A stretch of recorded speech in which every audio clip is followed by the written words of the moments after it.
కాంగ్రెస్ ప్రభుత్వం ప్రజా పరిపాలన ద్వారా 6 గంటలకు సంబంధించిన ఎవరైతే ఈ యొక్క ఫార్మ్స్ ఇచ్చారో దాని గురించి అయితే మనకైతే ఒక అప్డేట్ వచ్చింది. ఆన్‌లైన్ ఎంట్రీలో తప్పులు రావద్దని రేవంత్ రెడ్డి అయితే అంటున్నారు. ఇక్కడ చూడొచ్చు. హైదరాబాద్ కలెక్టర్ అనుదీప్ ప్రజాపాలన దరఖాస్తులు డేటా ఎంట్రీ ఆపరేటర్లకు ఆదేశం.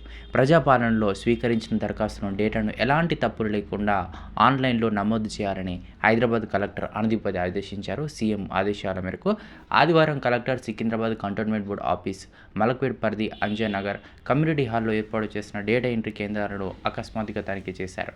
కలెక్టర్ మాట్లాడుతూ ఎంట్రీ ఆపరేటర్లలో ఆన్‌లైన్ ఆధార్, రేషన్ కార్డు వివరాలు తప్పనిసరిగా నమోదు చేసేలా చూడాలని దానైతే సూచించారు.